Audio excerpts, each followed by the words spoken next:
Opa, e aí pessoal, sejam muito bem-vindos a mais um vídeo do canal. Nesse vídeo aqui a gente vai falar um pouco sobre a criação e o desenvolvimento, a configuração aqui de suportes para serem impressos em impressoras 3D FDMs. A gente vai criar aqui algumas peças para a gente conseguir analisar cada um desses perfis, beleza? E assim como os conceitos de suporte funcionam para esse programa, que é o ArcSlicer, ele funciona também para todos os outros programas de fatiamento, Ultimaker Cura, Prusa Slicer e tudo mais, beleza? Então, para a gente começar aqui a identificar exatamente as configurações necessárias para um bom suporte, é necessário que você faça alguns testes, tá? Incluindo aí uma torre, com uma estrutura ali em ângulo a 90 graus para você conseguir selecionar o melhor distanciamento, a questão da temperatura que influencia bastante. A temperatura ela influencia por conta do derretimento do material. Então, se o material ele está sendo impresso em uma temperatura muito alta, ele acaba grudando nessa estrutura ali inicial, tá? E também ali na base, que é exatamente o teto do suporte. Então isso é importante. Então, para a gente criar essa peça aí de configuração, eu vou iniciar aqui uma criação de um esboço 2D. Eu vou criar aqui, ó, essa estrutura inicialmente, tá? Aqui com um distanciamento. Aqui a gente já consegue visualizar bem, ó.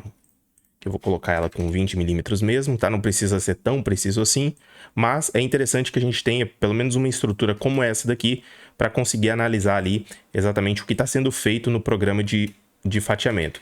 Então eu vou salvar essa peça aqui como STL, tá? Vou salvar ela aqui como uma resolução máxima. Então esse daqui vai ser o primeiro.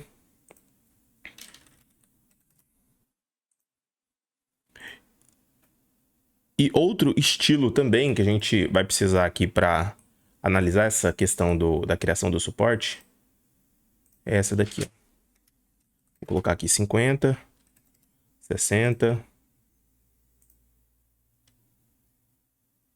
Perfeito. E um distanciamento aqui entre essas paredes, ok?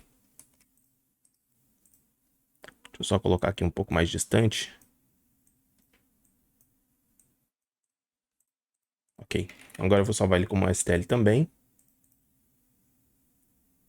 Isso aqui eu estou mostrando caso você já domine outro programa. Você cria essa estrutura aqui só para conseguir fazer os testes aí na impressora 3D. Então eu já estou com o ArcSlicer aberto aqui. Vou jogar essas duas peças aqui para dentro, para a gente conseguir trabalhar com elas. E a primeira que eu vou utilizar é justamente essa daqui, ó. Ontem eu postei um vídeo aqui no canal ensinando a baixar o ArcSlicer. O ArcSlicer é um dos melhores programas aí para fatiamento de peças em 3D. Assim como a gente utiliza o Ultimaker Cura e também o Prusa Slicer dentro dos nossos treinamentos, também terá aulas específicas sobre o ArcSlicer. Então, se você quiser se tornar aí um profissional referência na sua região e também no Brasil, eu recomendo que você se inscreva no nosso curso para iniciantes e, posteriormente a isso, depois que você aprender ali o básico bem feito e também colocar em prática, você tem a possibilidade de entrar para o nosso treinamento completo 3D Tech, que forma aí os melhores profissionais da área no mercado de modelagem e impressão 3D do Brasil. As vagas não estão abertas agora para se inscrever, porém, quando for o momento certo, quando a gente abrir novas vagas aí por conta do suporte que a gente dá de forma individual, a gente vai avisar você que se cadastrou lá com antecedência, tá? Por ordem de chegada. Então, eu consigo separar essas peças, como elas ficaram juntas aqui, eu mandei todas juntas para dentro do programa. Eu vou separar elas clicando nessa ferramenta aqui, ó, separar objetos, e é exatamente aqui que a gente vai colocar todas as configurações relacionadas a esse suporte, ok? Então, o primeiro passo é você ter uma boa peça em STL para conseguir fazer esses testes.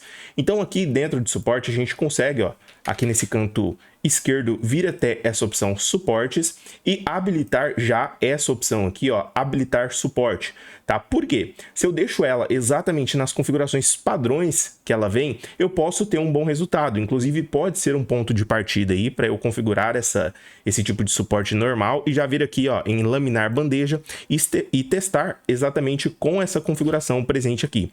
Porém, olha só, a gente já consegue perceber aqui que o suporte, primeiro, ele tá com bastante material nesse azul claro, tá? E ele tem aqui também, ó, essa estrutura antes de chegar aqui no piso da peça que será impressa, tá? Então, isso tudo aqui faz diferença aí na hora de programar a nossa peça. Então aqui, primeiro de tudo, eu tenho um tipo de suporte, onde eu consigo selecionar o tipo normal, o tipo árvore. Qual que é a diferença desses dois aqui? Basicamente, o tipo árvore ele vai economizar material, ele vai usar menos material ali em uma estrutura específica, né, como essa daqui, fazendo galhos até chegar ali na parte de cima, tá? Então, selecionando aqui, a gente tem vários tipos, né, no tipo árvore. Eu posso selecionar aqui por defeito, que é exatamente aqui por ângulo, né, acima do ângulo que eu coloquei aqui, no caso é 45 graus. Aqui eu tenho esse Tree Slim, né? Olha só, a estrutura que ele gera ali é totalmente maciça. Tenho árvore forte, vamos ver todos aqui, ó. Ele usa mais material e ele forma ali até preencher toda a peça. Temos o árvore híbrido. E temos o orgânico também aqui que você pode utilizar, beleza? Todos eles você pode fazer testes aí específicos para uso. Aqui, turma, ó, eu vou deixar aqui no normal para a gente fazer aqui algumas configurações, ok? E eu estou, nesse momento, dentro do ambiente pré-visualização, ok? A gente vai utilizar ali outros recursos. Posteriormente a isso, você pode também utilizar ali uma forma onde você pode selecionar cada ângulo específico para a utilização desse suporte, né? Cada detalhe específico, e isso eu vou mostrar para vocês posteriormente. Aqui no estilo, eu já mostrei para vocês, né? Temos alguns tipos aqui.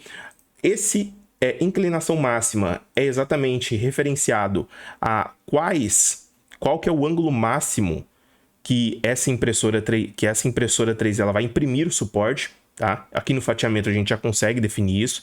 Então, por exemplo, se a sua peça ela tem um ângulo, aqui se a gente olhar de lado, a gente consegue perceber que todos esses ângulos críticos aqui, ó, eles são retos, né? Eles são perpendiculares em relação à estrutura que sobe. Possivelmente eu poderia ter aqui, ó, uma estrutura, né? Vamos lá no CAD. Eu poderia ter uma estrutura basicamente assim, ó. Tá? Então aqui eu tenho um ângulo, se eu medir aqui, eu tenho um ângulo de 45 graus, né? Exatamente aqui, ó. Referencio aqui e aqui, ó. Eu tenho um ângulo de 45 graus. Aqui, nesse caso, ele tá inclinação máxima 45 graus, ou seja, nessa inclinação de 45 graus, ele já colocaria o suporte. Agora, se eu diminuir um pouco essa inclinação, por exemplo, se eu coloco 46 graus, aqui nessa região ele já não vai imprimir o suporte. Então, normalmente quando a gente utiliza aí uma altura de camada de 0,2 mais ou menos, se eu deixar aqui 60 graus, tá? Ele pode ser que não dê problemas, tá? Você vai ter que testar aí e isso vai ser definido exclusivamente pela temperatura nesse caso em específico. Por quê? Se a temperatura ela estiver bem regulada, ela vai conseguir utilizar a camada de baixo como suporte para ir construindo ali em um ângulo sem a necessidade de suporte, tá? Mas para você deixar aí com segurança e precisão, deixa 45 graus aí para você não ter problemas, beleza? Aqui abaixo nós temos a densidade da primeira camada, que é justamente a primeira camada de impressão de suporte. Então, se eu vier aqui, ó, como ela tá 90, aqui, exatamente nessa primeira camada, ele vai deixar 90% de preenchimento, tá? Então, provavelmente, ela vai cobrir todo esse perímetro aí da primeira camada. Essa daqui é a primeira camada, a primeira expansão de camada. Então, a gente consegue ter ali um distanciamento, né, entre essa expansão aqui, ó, exatamente na primeira criação, ou seja, esse distanciamento daqui até aqui, e aqui para baixo a gente consegue ter outras configurações. Só na bandeja de impressão eu configuro onde eu quero deixar a impressora 3D tocando a mesa. Então, se eu quiser, por exemplo, se eu tiver alguns detalhamentos, né, como aquele que a gente fez anteriormente, que é esse daqui, ó, eu posso optar por ele tocar somente a mesa, tá? Então, ele vai criar o suporte, né, vai levantar uma estrutura aqui, isso funciona para o modo árvore, ele vai levantar uma estrutura aqui e vai fixar aqui sem necessariamente pegar o contato ali com a peça, com o suporte na peça, tá? Então, é uma opção também para você evitar marcações no seu modelo. Vindo aqui um pouco mais para baixo, a gente consegue remover, né, principalmente quando a gente tem peças aí com detalhamentos, onde o distanciamento ali não precisa de suporte, a gente consegue ativar essa opção, porque daí ele ignora isso e não coloca o suporte em todos os locais da peça, né? Isso aqui é bom para evitar aqui o gasto desnecessário. Camada de base de impressão é quantas camadas a gente vai ter ali nessa base, né? Principalmente se a peça for configurada em uma peça onde eu tenho uma estrutura na parte de baixo dela, eu consigo colocar quantas camadas eu vou ter ali antes da construção do suporte, como se fosse uma interface, beleza? Esse distanciamento em Z do suporte aqui, ele é exatamente esse distanciamento aqui, ó. Então, se eu tenho aqui, ó, distância em Z superior, é exatamente a distância da interface do suporte, olha só, da interface do suporte até a primeira camada de impressão, que seria essa daqui, ó.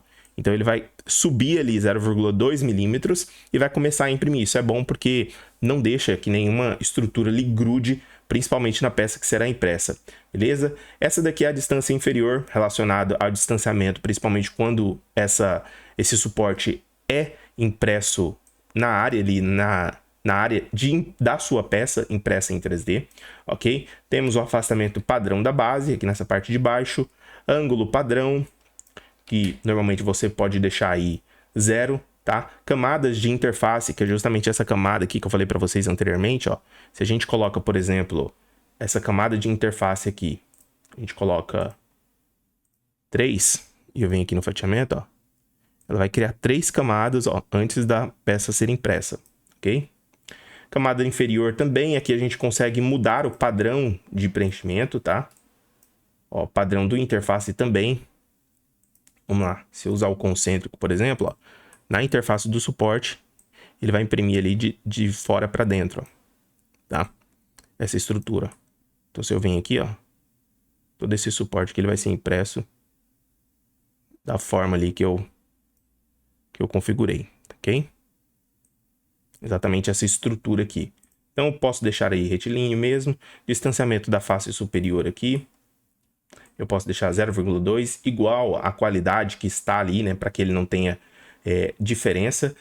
E partindo aqui para baixo também, eu tenho algumas outras configurações, né? Que eu posso alterar. Uma que eu passei aqui, ó, foi esse afastamento do padrão da base. Então, se eu venho aqui, por exemplo, ó, e coloco... Vamos colocar aqui, ó, 3 milímetros. E eu faço a estrutura dela, eu consigo perceber que eu vou gastar bem menos material, olha só, em relação à estrutura do suporte. Então isso aqui facilita principalmente quando você quer evitar, né, esse gasto desnecessário. E como já tem o suporte ali, ó, feito, a interface do suporte feito por cima dessa estrutura de suporte, você não terá problemas, principalmente porque essa interface aqui ela foi criada. Então, se tivesse somente o suporte aqui, possivelmente teria, né? Porque a peça começaria a ser impressa exatamente nessa estrutura aqui, que tem pouco material, e você pode optar por usar menos material aqui, até mesmo para ajudar ali na retirada desse suporte. Porque se você coloca muito material, ele pode ser que fique muito grudado, muito denso, e isso não é o mais recomendado aí, principalmente quando a gente vai... fatiar, né, peças mecânicas ou até mesmo peças orgânicas, tá? Então sempre deixa um distanciamento de 3 a 5 milímetros aí, se for um distanciamento muito grande, se você visualizar ali que você está tendo uma estrutura muito frágil, você pode diminuir esse distanciamento aqui, que pode dar bom também, beleza? Agora, partindo para outro recurso aqui, nós temos outras duas configurações presentes nesse tipo de suporte. O tipo normal, manual, e o tipo árvore manual. Qual que é a diferença? Aqui, eu consigo vir aqui dentro de preparar, clicando na peça, eu consigo selecionar essa opção aqui, ó, pintar suporte. Por quê? Se eu selecionar essa opção, dependendo exatamente da onde eu coloco essa pintura, quando eu coloco aqui o normal, manual, olha só, ele vai colocar o suporte somente ali naquelas seleções que eu fiz, né, de pintura. Então isso aqui também pode ser uma opção, ó, isso pode danificar algumas peças, então tem que ser bem preenchido, e é exatamente assim que a gente configura suportes, e você vai usar aí dependendo exatamente da sua peça. Então se você gostou desse vídeo, gosta de conteúdos práticos como esse daqui, modelagem e impressão 3D, eu recomendo que você deixe seu like, se inscreva no canal e ative o sininho para que toda vez que a gente postar novos vídeos aqui, você receber esse conteúdo. Se você precisar de qualificação, tem 2 links aqui embaixo que eu consigo também te ajudar, e será uma honra ter você ali dentro da nossa plataforma junto com todos os outros alunos. Eu vou ficando por aqui, espero que você tenha gostado, um abraço e até o próximo vídeo. Valeu!